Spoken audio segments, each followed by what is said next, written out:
Internet cafes are particularly useful for travelers who don't want to dash laptops along on their trip. First of all हम different जो हमारे पास आए हुए हैं options उनको check करते हैं।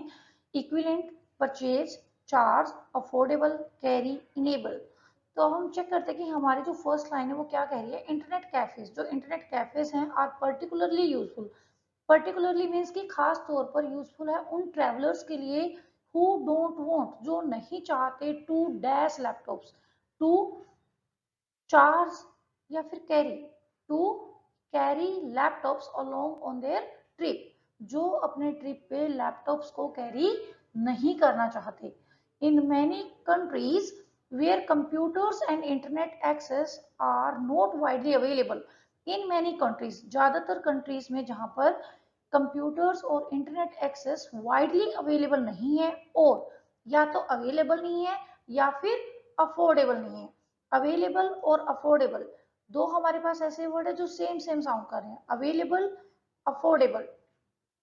Cyber cafes are provide an important service to the local population, कि जहां पे कंप्यूटर और इंटरनेट एक्सेस वाइडली अवेलेबल नहीं है वहां पे cyber cafes important service provide करते हैं लोकल पॉपुलेशन को।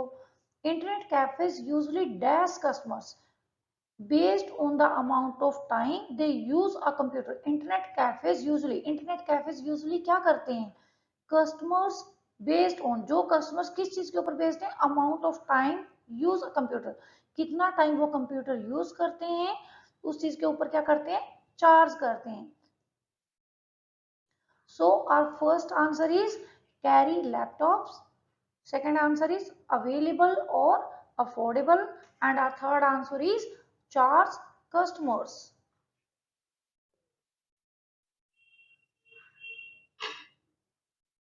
Everyone knows the pleasure of day dreaming. हर किसी को पता है कि प्लेजर ऑफ डे ड्रीमिंग क्या होता है, कि जैसे सपने देखना, डे ड्रीमिंग करना कितना प्लेजरेबल होता है। Whether dash your next vacation और an ideal romantic partner, whether your dash next vacation, आपकी नेक्स्ट वेकेशन क्या होगी। An ideal romantic partner means कि आप अपने पार्टनर के साथ how to romance. So whether dash aspirations, aspirations का मतलब होता है जो हमारी उम्मीदें होती हैं, आकांक्षाएं होती हैं। सोर्ट्स, सॉर्टिंग करना। स्पेसिफाई, एनविजनिंग, एनविजनिंग का मतलब होता है इन फ्यूचर में आपका क्या विजन है, क्या गोल है, क्या सोच रहे हैं आप फ्यूचर के बारे में। So weather envisioning. So our first answer is envisioning. Weather envisioning your next vacation, कि नेक्स्ट वेकेशन क्या होगी उसको पहले से ही एनविजन कर लेते हैं। और an ideal romantic partner, it is enjoyable to let your mind dash into a stream of consciousness। it is enjoyable, ये काफी enjoyable है। to let your mind, अपने mind को dash into, drift into, drift into a stream of consciousness where dash come alive, where dash come alive, जहाँ पे क्या alive है, हमारी जो उम्मीदें हैं, जो एस्पिरेशंस हैं। So are aspirations, where aspirations come alive। better yet research shows that far from being a waste of time, कहते रिसर्च में ये दिखाया गया, far from being a waste of time, daydreaming has all dash of benefits। all, अब यहाँ पे all है, plural है, तो डेफिनेटली एस और एस के साथ आएगा। तो हमारे पास एस और एस से सिर्फ दो वर्ड है, शॉर्ट्स एंड क्वालिटीज। तो आप देखें, ऑल क्वालिटीज ऑफ बेनिफिट्स और ऑल सोर्स ऑफ बेनिफिट्स, तो क्या शूट कर रहा है, all source of benefits. Third fourth answer is source. So हमारे पूरे पैसेज में क्या दिया हुआ है कि डे ड्रीमिंग के क्या बेनिफिट है, क्या उसके लिए प्लेजरेबल है। So our first answer is कि जो एनविजनिंग करते हैं नेक्स्ट वेकेशंस क्या होगी उसके बारे में, जो डे ड्रीमिंग है वो काफी हेल्पफुल है, ये इंजॉयबल रहेगा, या ये हमारे drift into a stream of consciousness, हमारी कॉन्शियसनेस को ड्रिफ्ट कर देती है। वेयर एस्पिरेशंस कम अलाइव, जहाँ पे जो एस्पिरेशंस होती हैं, जो उम्मीदें होती हैं वो जिंदा रहती हैं। Then our last answer is all source of benefits, जितना भी हम टाइम वेस्ट किए बिना जितना भी बेनिफिट ले सकते हैं वो यहाँ से हम डे ड्रीमिंग से बेनिफिट भी होता है, क्योंकि ये हमारे ब्रेन को क्या करता है, डेवलप करने में हेल्प करता है।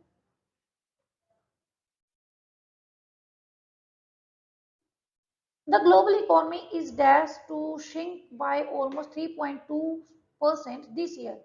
इसमें क्या कहा है? जो ग्लोबल इकोनॉमी है is dash to shrink by almost 3.2% this year according to the IMF.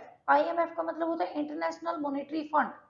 ये एक संस्था का नाम है जो इंटरनेशनल एक ऑर्गेनाइजेशन है। So according to international monetary fund के अकॉर्डिंगली क्या कहा गया, जो हमारी ग्लोबल इकोनॉमी है तो वो क्या श्रिंक हो गया 3.2%। तो यहाँ पे हमारे पास ऑप्शंस देखते हैं, contraction, entered, integrated, pushed, collection, expected. अब हमारे पास क्या दिया हुआ है कि ग्लोबल इकोनॉमी श्रिंक हो गई है 3.2% this year according to IMF. IMF के अनुमान के अकॉर्डिंगली, आईएमएफ की रिसर्च के अकॉर्डिंगली, किस चीज के accordingly, according to IMF expected is expected to shrink, कि ये एक्सपेक्टेशन है कि इस साल जो हमारी ग्लोबल इकोनॉमी है वो 3.2% श्रिंक हो जाएगी, सिकुड़ जाएगी, कम हो जाएगी। which would be the largest dash in economic activity। तो क्या है ये हमारे लिए एक नेगेटिव चीज है, तो हमारी इकोनॉमी में लार्जेस्ट क्या होगा, ये कोई नेगेटिव वर्ड चेक करते हैं। कॉन्ट्रैक्शन पहला ही वर्ड दिया हुआ है, कॉन्ट्रैक्शन। कॉन्ट्रैक्शन का मीन्स कि वो उसको कॉन्ट्रैक्ट कर देगी, कम कर देगी हमारी इकोनॉमिक एक्टिविटीज को। Largest contraction in the economic activity since the great depression in 2020 alone। कहते सिर्फ 2020 में millions of people could be dash, millions of people could be pushed into could be pushed into extreme poverty। millions of people को क्या है, push कर दिया गया extreme poverty में। reversing the declining global trend of the last 20 plus years। जो रिवराइजिंग करेगा declining global trend, जो ग्लोबल ट्रेंड था लास्ट 20 प्लस ईयर्स का, उसमें सबसे ज्यादा जो लोगों की, मिलियंस ऑफ पीपल की जो जॉब थी, जो पॉवर्टी की तरफ आई हैं, वो ये लोग थे। सो इसमें पूरे पैसेज में क्या दिया हुआ है हमारे पास कि जो हमारी ग्लोबल इकोनॉमी है वो एक्सपेक्टेड है कि वो श्रिंक हो गई है 3.2% दिस ईयर। किसके अकॉर्डिंगली, आईएमएफ के अकॉर्डिंगली। और ये क्या था, लार्जेस्ट कॉन्ट्रैक्शन था, सबसे इकोनॉमिक एक्टिविटी जो हमारी है उसका सबसे लार्जेस्ट कॉन्ट्रैक्शन था। और इन 2020 अलोन में ही millions of people could be pushed into extreme poverty, बहुत सारे लोग पुश कर दिए गए एक्सट्रीम पॉवर्टी की तरफ। और जो ग्लोबल डिक्लाइन ट्रेंड था वो 20 प्लस ईयर्स का, वो सबसे रिवर्सिंग ट्रेंड था ये। So our first answer is expected to shrink, second one is contraction and last one is pushed into। ये आपकी कोलोकेशन भी होती है, pushed into।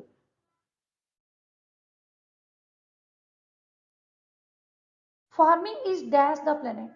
फार्मिंग प्लेनेट को क्या कर रही है, farming is devastating. Devastating means कि खराब करना, डिप्लीट करना। But there could be a much more environmentally friendly way to feed ourselves. कहते जब हमारे पास इन्वायरमेंटली फ्रेंडली तरीके हैं फीड करने के, तो फार्मिंग है हमारे प्लेनेट को डिवास्टेटिंग कर रही है। Using renewable energy to dash carbon dioxide into food. Using renewable energy to, अगर हमें रिन्यूएबल एनर्जी को यूज करें, जो क्या कर रही है, reality, produce, include, turn, operating, comment. तो यहाँ पे क्या आ सकता है हमारा, टर्न के साथ हमेशा इनटू आता है, टर्न इनटू। तो जो हमारी कार्बन डाइऑक्साइड है उसको टर्न इनटू किस में कर रही है, फूड में कर रही है। सो जो रिन्यूएबल एनर्जी है, using renewable energy to turn into, renewable energy को turn into food. This is becoming a reality, this is becoming a reality। okay, turn is a second answer, then realities are third answer। this is becoming a reality, अगर ऐसा हो जाता है, अगर ये reality बन जाती है, a company is building the first commercial scale factory। तो कंपनी क्या कर सकते हैं, बिल्ड कर सकते हैं first commercial scale factory near Helsinki in Finland, that will be able to make food directly from CO2। जहां पर हम CO2 से डायरेक्टली ही फूड बना सकते हैं। it will dash, it will क्या कर सकता है, आगे क्या दिया हुआ है, 100 टन्स पर ईयर। क्या कर सकते हैं, 100 टन्स पर ईयर प्रोड्यूस कर सकते हैं। So produce in a 4 to 5 million meals, 4 to 5 million meals हम प्रोड्यूस कर सकते हैं CO2 की हेल्प से। इस पैसेज में, ये पैसेज हमारा किस चीज के ऊपर बेस्ड है? फार्मिंग के ऊपर बेस्ड है। फार्मिंग से हमारे प्लेनेट क्या हो रहा है? डिवास्टेटिंग इफेक्ट्स आ रहे हैं उसके ऊपर, नेगेटिव इफेक्ट्स आ रहे हैं। और अगर हमें इन्वायरमेंट फ्रेंडली तरीके से अगर फीड करवाना आवर सेल्स को, तो इट मीन्स हमें रिन्यूएबल एनर्जी सोर्सेज को यूज करना चाहिए। जो रिन्यूएबल एनर्जी सोर्सेज है वो क्या करेंगे? Turn carbon dioxide into food, जो CO2 को फूड में कन्वर्ट कर देंगे। This is becoming a reality. और अगर ये रियलिटी होगा तो फर्स्ट कमर्शियल स्केल फैक्ट्री लगेगी फिनलैंड में, और वहां से हम डायरेक्टली CO2 से फूड बना सकते हैं। It will produce 100 tons per year enough for 4 to 5 million meals. अब मेरे पास एक बच्चे ने क्वेश्चन किया था कि हम जब YouTube पे जाते हैं तो बहुत सारे लोग हैं जो YouTube पे होते हैं, वो कुछ भी हमें पढ़ाते नहीं है, सिर्फ जैसे टिप्स ट्रिक्स, और कि कई बार होता है कि आपको सिर्फ क्वेश्चन सामने होता है और एक ही क्वेश्चन के ऊपर 30 मिनट्स 40 मिनट्स 50 मिनट्स ऐसे वेस्ट हो जाती है। इससे क्या होता है? आपका वैल्यूएबल टाइम तो खराब होता ही है, और जो एस्पिरेंट्स होते हैं, जो PT एस्पिरेंट्स हैं, उनको भी लगता है कि ये हमारे लिए इतना यूजफुल नहीं है। तो ये वीडियो हमने डायरेक्टली उन स्टूडेंट्स के लिए बनाई है कि जो वाकई ही जिनका टेक्स्ट बेस्ड मटेरियल है, इट मीन्स जिनका टेस्ट है टेक्स्ट बेस्ड मटेरियल पढ़ने का, जो वाकई चाहते हैं उनके रीडिंग में बहुत अच्छे मार्क्स आए। तो हम रीडिंग में मार्क्स आएंगे, बट जब आप उसके लिए थोड़ा सा हार्ड वर्क भी करेंगे। क्लियर? जो मैं आपको रीडिंग करवा रही हूँ, अगर आप उसको दोबारा से प्रैक्टिस करते हैं, खुद के हाथ से आंसर्स को बार बार ड्रैग करते हैं, डेफिनेटली आप सभी को पता है कि PT में जो सारा मटेरियल है वो रिपीटेडली आता है, आपका सारा मटेरियल जो आप करते हो वही पेपर में आता है। तो इस केस में जो रीडिंग्स मैं आपको करवा रही हूँ, अगर आप उनको दोबारा से करते हैं तो कुछ तो आपको आंसर स्क्रैम हो जाएंगे, कुछ आपको रीडिंग का जो है टेस्ट, रीडिंग पढ़नी आ जाएगी, कुछ आपको जैसे समझ आ जाएगा।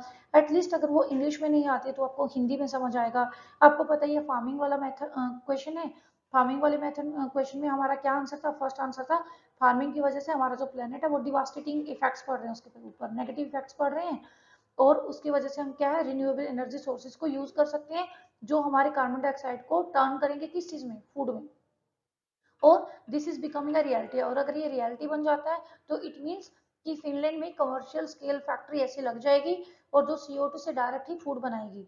सो इट विल प्रोड्यूस, जो प्रोड्यूस कर पाएगी 100 टन्स पर ईयर, जो इनफ होगा 4 to 5 मिलियन मील्स के लिए। तो इट मीन्स हमें ओवरऑल एक चीज याद हो गया कि ये फार्मिंग वाले मेथड में फर्स्ट हमारा आंसर है डिवास्टेटिंग, सेकंड हमारा आंसर है टर्न, टर्न के साथ इनटू आता है, turn into, then this is becoming a reality, and our last answer है इट विल प्रोड्यूस। जहाँ पे कोई भी मोडाल होता है, will would can could may might must, इन सभी के साथ क्या आता है? वर्ब की फर्स्ट फॉर्म आती है। Our next question is about Colorado River. The Colorado River is the lifeblood of US Southwest, but today it is drastically dashed due to overuse. अब उन्होंने कहा है जो कोलोराडो रिवर है वो लाइफ ब्लड है US के साउथ वेस्ट का, बट टुडे, लेकिन आज क्या हुआ है? हमारा टॉपिक बिल्कुल चेंज हो गया कि but today it is drastically dash, drastically dash LY वाला है तो इट मीन्स ED वाली कोई चीज आ सकती है यहाँ पे। Depleted, idea, diluted, fact, accelerated, conductive. तो क्या हो रहा है? डिप्लीट हो रहा है। ओवर यूज की वजह से क्या होगा? नुकसान होगा। तो ओवर यूज की वजह से क्या है? डिप्लीट हो रही है। Mega drought and climate change, over use हो रहा है तो क्या पे मेगा ड्रॉट्स आ रहे हैं, क्लाइमेट चेंज हो रहा है। That is partly down to the dash that, that is partly down to the dash that. क्या आ सकता है? Down to the idea that, down to the fact that.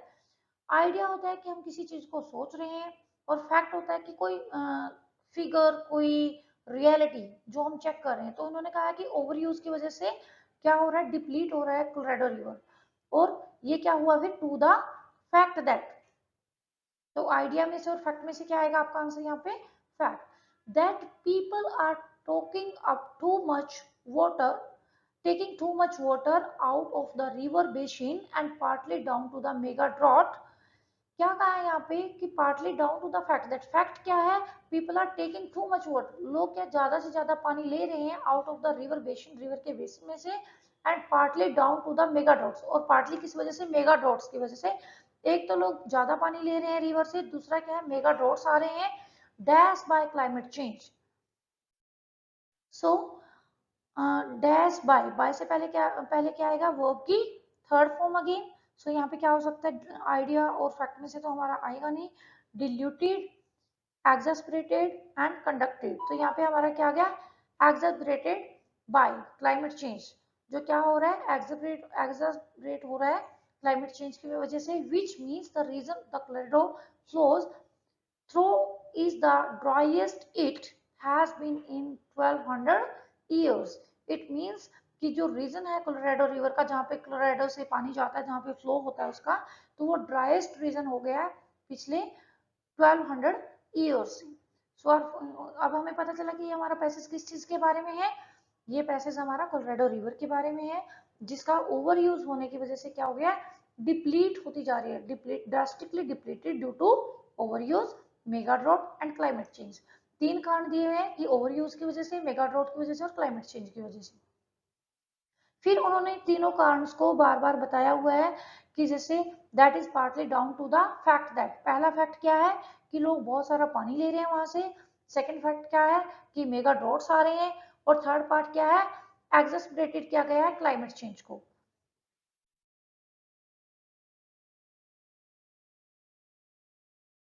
Climate change is dash rainbows. Now we know that's true.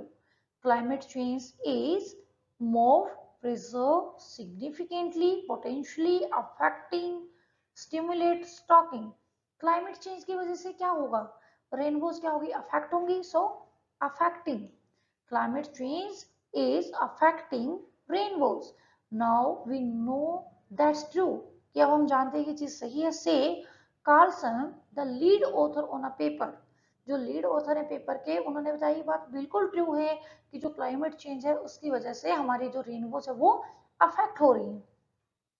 which used computer models to dash future rainbow ready conditions, which used computer जो computer models को use कर रहे हैं to dash future, to more preserve, to के बाद क्या आता है वर्ब की फर्स्ट फॉर्म, तो यहाँ पे क्या हो सकता है, मूव, प्रेजर्व, स्टिमुलेट, इन तीन वर्ड्स में से कोई आएगा। तो हम पढ़ते हैं रेनबो रेडी कंडीशंस, क्या करेंगे जहां पे रेनबो रेडी कंडीशंस है फ्यूचर में, उस चीज के लिए जो कंप्यूटर मॉडल्स है उस चीज को क्या करेंगे, स्टिमुलेट करेंगे। स्टिमुलेट का मतलब होता है इन्फ्लुएंस करना किसी चीज को। So which use computer models to stimulate future rainbow ready conditions as major weather patterns. Major weather patterns means कि जहाँ पे वेदर पैटर्न, जो बड़े बड़े वेदर पैटर्न्स है, जब वो चेंज होते हैं, weather patterns dash because of climate change, climate change की वजह से क्या होते हैं, मूव होते हैं। मूव मीन्स कि चेंज होते हैं, एकदम से ड्रास्टिकली चेंज आ जाता है। Many parts of the world, particularly places nearer to the poles, जो places nearer to the poles है लाइक अलास्का और Siberia, will get more rain, जैसे अलास्का में और सीरिया में, उसकी वजह से ज्यादा रेन आएंगी। Dash adding dozens of more rainbow rich days by the end of the century, तो क्या आएगा वहां पे, बहुत सारे डेज ऐसे होंगे जो रेनबो से रिच होंगे, रेनबो से फिल्ड होंगे। So dash will get, future use किया गया है, तो यहाँ पे क्या आ गया हमारा, potentially, potentially adding dozens more rainbow rich days by the end of the century। क्या कहा गया कि क्लाइमेट चेंज की वजह से जो रेनबो अफेक्ट होती जा रही हैं, it's our fourth answer, not third one, it's our fourth answer. So our first answer is, जो क्लाइमेट चेंज की वजह से रेनबोज क्या हो रही है, affecting, climate change is affecting, जो अफेक्ट कर रहा है क्लाइमेट चेंज किसको, रेनबोज को। नेक्स्ट है जो कंप्यूटर मॉडल है, जो computer models to stimulate future rainbow ready conditions, stimulate करेंगे फ्यूचर में रेनबो रेडी कंडीशंस कहाँ कहाँ हो सकती हैं। थर्ड, जो वेदर पैटर्न्स मूव हो रहे हैं because of climate change, and our fourth answer is, उसकी वजह से क्या होगा, potential adding dozens more rainbow rich days by the end of the century. Taking a daily multivitamin and mineral tablet may slow the dash cognitive decline that happens naturally as we get older. जब हम older naturally जब हम old हो जाते हैं, जब हम बूढ़े हो जाते हैं, तो क्या होता है, हमारी जो कोग्निटिव एबिलिटीज हैं वो क्या हो सकती है, डिक्लाइन हो जाती हैं, ग्रेजुअली रिड्यूस होने लगती हैं। सो टेकिंग डेली मल्टीविटामिन्स जब हम लेते हैं, मिनरल्स टैबलेट्स लेते हैं, may slow the dash gradual cognitive decline. Gradual means कि धीरे धीरे, gradual cognitive decline that happens naturally as we get older, जो नेचुरली भी डिक्लाइन होती ही है जैसे हम ओल्ड होते रहते हैं। The benefits of taking multivitamins pills have been dash among doctors. कहते हैं जो बेनिफिट ऑफ टेकिंग, कि हमें मल्टीविटामिन्स लेने से बेनिफिट होता है कि नहीं होता है, ये डॉक्टर्स के बीच में क्या है, डिबेटेड इशू है।